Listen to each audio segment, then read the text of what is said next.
Welcome back, ladies and gentlemen. Starting off our discussion with Dr. Amir.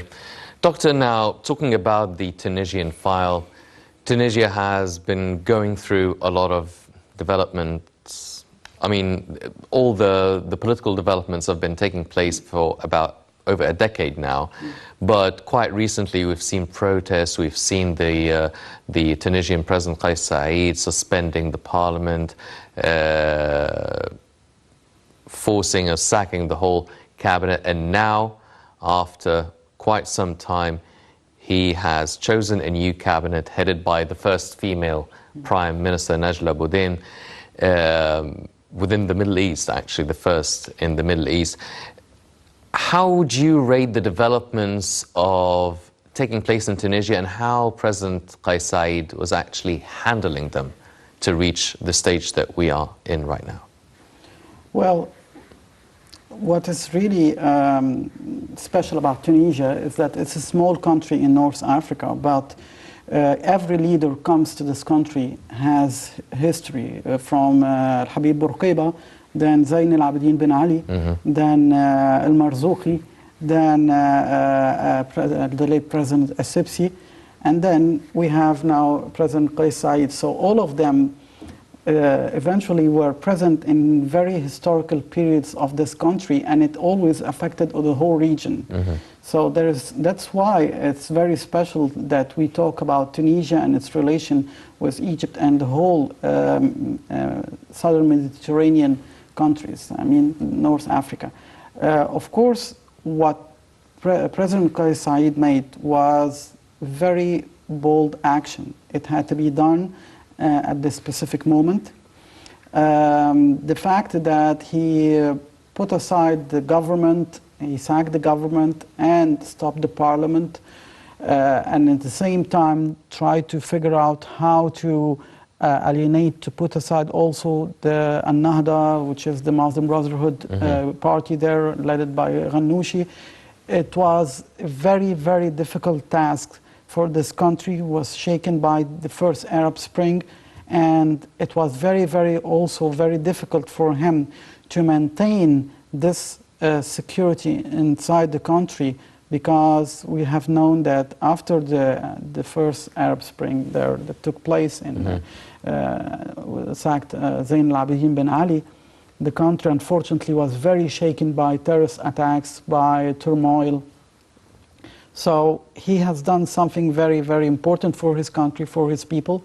And now that he has chosen the woman, the first woman leading the country, this is very, very important to show the world that this step was not against democracy. No, it was pushing forward Tunisia towards more liberal and more open and just society. We all know that the people of Tunisia, they are known for their open mind way of thinking, approaching to Europe more, but unfortunately the story of the radical movements who were taking place sabotaged their aspiration at a certain time. Well, we've seen the protests taking place lately that actually led to the president sacking the government and also suspending the parliament. There were protests about governmental corruption, administrative corruption, talking about how the country was handling the COVID-19 pandemic. So with the swearing in of this new government, do you feel that these steps that were taken by the president would actually reach or lead the way to solutions for these issues, corruption and dealing with the health crisis? Well, it's good to mention about the health crisis, because just before the action of President Kais Ben Saied, there was a very difficult situation for the pandemic COVID-19. It was everywhere in Tunisia. Hospitals couldn't manage the situation anymore. Algeria had to send oxygen. Saudi Arabia had to send oxygen to Tunisia. Even Egypt sent medical aid. So we had to, everyone had to help this small country to manage its struggle against the COVID-19. But concerning corruption, I think that President Qais bin Said, he had the data about who was doing what at that time, because if we study carefully how he targeted some positions, the head of the radio and TV there, the head of the people who are leading some administrative positions, he managed to know how amount of money they got, why it was used like that, how the people were anxious to know where the money was going. So I think that he had the info, and he had studied very well everyone in his country, in his administration, and he knew who to stop at the right moment. So once again, it is a very difficult task. It is not easy for a president like him to find this way against this radical movements who are controlling the country. We all know that now his life is also is put in stake. So he has taken the very important step that saved Tunisia. And I think that he collaborated with several of Arab countries, especially Egypt, to reinforce the security, to try to get more info and data about who's doing what in his country. And it helped him very much. Well, the new Prime Minister Boudin was actually, in her speech, she was talking about how the new government will be really looking to appoint the right people for the right ministries, not using the office as a means to make some money and use it for the wrong reasons and use it for the wrong purposes. And she also talked about how the youth will play an integral part in the political future and political life in Tunisia. How hopeful and how much do you believe in these statements made by Prime Minister Boudin? Well, Mrs. Nagla Boudin is known for her militant activities before in the social movements inside of Tunisia. So she has a history of a woman who leads many movements and knows how to take decisions. Let's be optimistic, because I think that behind her is a whole nation, and as you said, the youth also. They are willing to follow her on the right path. And I think President Qais bin Said chose the right person because she is the one who knows the street. She knows the voice of the people, the voice of the youth, and she knows how to attract them to the moderate, not the radical, the moderate view of politics and Tunisia. So I think that she could be someone that will make history in her country. But let us be very careful that unfortunately the movements, the radical movements, especially An-Nahda, will not stop there. They will try to sabotage all what is doing, because they're not willing to lose everything easily. But with the help of neighboring countries, with the help of Egypt also, who went through the war against terrorism and still waging war against terrorism, and with the help with a loyal and dear friend to Tunisia, which is President Abdel Fattah al-Sisi, who gives the advice without looking for other interests, but to give the right advice to help the neighboring countries to develop. Because the security of every country in this region is our security also. We have seen how when chaos was everywhere, we were affected. So I think that with the help of Egypt and leading countries, things would be better, and Mrs. Nagla Boudin would do a great job. Yes. Dr. Amir, now you spoke about the radical factions, and you've mentioned the Nahda party, which is the Muslim Brotherhood's presence in the political life in Tunisia. Now, since the Arab Spring took place, a lot of political developments were taking place, not just in Tunisia, but throughout the whole Arab region. Now, how big of a role do you feel Nahda is playing within the political life in Tunisia? Was it the same as it was a few years ago? Is it changing with the different governments? Is it changing with different presidents? Well, look, sometimes when your enemy speaks, it's helpful. It's not harmful. For example, Mr. Marzouki was the former president, and he was very, very appreciated by Al-Nahda. He said something which is weird and funny, but it's very good for the people of Tunisia. He said, let's not be the example of Egypt. And I think that the people of Tunisia wish to be like Egypt, wish to have a president like President Abdel Fattah al-Sisi. So when he said it, I think he made a great favor for explaining that they are going on the right path, which is Egypt. So I think that the Ghannouchi party and the Nahda party, I think they are now facing a very difficult task in the history of this movement. Why? Because they have, at the time they ruled the country, there was the pandemic, COVID-19, no one managed to control it. There was corruption, there was terrorism, there was intellectual terrorism. No one could have set the world against them.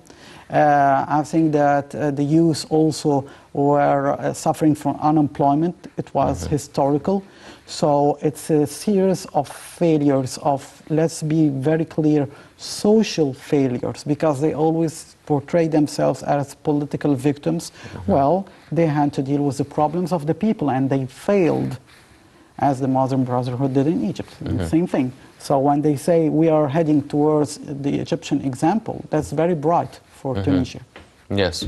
And do you feel that the people themselves are following them? Are they really not trusting them at all? How much weight do they have even in parliament? Look, Tunisia, as I said, is a small country, a small population, lots of youth, and they are very Western in their way of thinking. And the time of Al-Habib Bourguiba and Zayn al-Abidin Ben Ali, it was a very liberal part in their history. So Al-Nahda and Marzouki was, fortunately, very brief in their history. They didn't have the time to affect the people. Maybe they were sympathizing with them because the youth wanted to get rid of, at that time, the regime of Zayn al-Abidin Ben Ali. So they were the reaction. As we know, it happened in several countries. That was just a reaction against the opposite. But when they came to the real task, they didn't want to live this nightmare. It's a nightmare. So I think that now President Qais bin Said knows very well that he has the street behind him, he has the army behind him, and, which is very important, he has his neighbors and Egypt behind him. So he has a full support from everyone.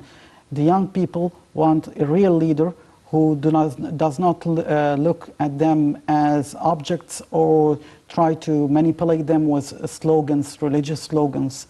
No. He is a man leading the country towards a road outside of these crises, which was made by these people. Dr. Amir, you've mentioned that Tunisia does have the backing of Egypt, and President al-Sisi has voiced confidence in the new government and the bold decisions, as you've mentioned, of Qais Said. Now, it seems that there were so many contacts and phone calls and consultations between President al-Sisi and President Qais Said before each and every bold sort of decision. And as it seemed at the beginning during the Arab Spring that both countries were going on the same paths, however, the developments in Egypt were in one direction as opposed to the Tunisian one. How big of a role do you feel Egypt is playing in terms of the political and presidential developments that are taking place there? Well, what took place between the relations, especially between President Abdel Fattah al-Sisi and his Tunisian counterpart, President Qais bin Said, is, let's call it like that, a diplomatic miracle. Because when President Qais bin Said became president, he was very hostile to Egypt. He was under the pressure of these radical movements, and he thought that Egypt was not the good example to follow. And he had this image, wrong image about President Sisi and Egypt. And when he was in office, he thought who was betraying him, and he was the loyal friend. And at the time of difficulty, the loyal friend was President Sisi. President Sisi has this way of thinking of, let's put aside the personal and political differences, as he did with the West when he became president. Let's talk, let's exchange about our national interests, both countries. And he explained to his Tunisian counterpart, I do not wish any harm for Tunisia. What they're telling you about Egypt, you have to experience it by yourself. And he invited President Qais bin Said to come to Cairo. And they had long talks, frank long talks, as President Sisi always do it. It took hours. And he explained to him that you have to listen and watch by your eyes, observe, because you're leading a country, what is right and wrong. And when President Qais bin Said went back to Tunisia, he started opening his eyes to the reality that there was something wrong in the country, that there was some people leading his country towards destruction. And then he started contacting President Sisi. And President Sisi explained to him that things should go gradually till the right moment to act. And this is political science. What President Sisi gave to the Tunisian people and President Qais bin Said, it's political science, that there's the right moment to act, but study the data before, study the situation carefully, do not listen to the rumors, visit other countries by yourself and exchange with these presidents by yourself, and then you will find the reality. So as he said, before each bold step, he had this contact with President Sisi. And I think this is what Marzouki said, we are heading to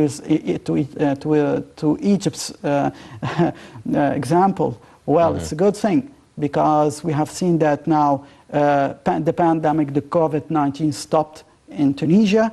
The people who are the thieves in the country were put behind the bars. The country managed to have a government. The first woman became a prime minister. The sun was suddenly bright on this country when they started talking to President Sisi and to Egypt. Well, as Dr. Amir mentioned, the relationship between Egypt and Tunisia, it's not just a recent relationship. Both countries have strong ties politically, economically, and even in the cultural level as well. Let's check out this report and we'll be right back.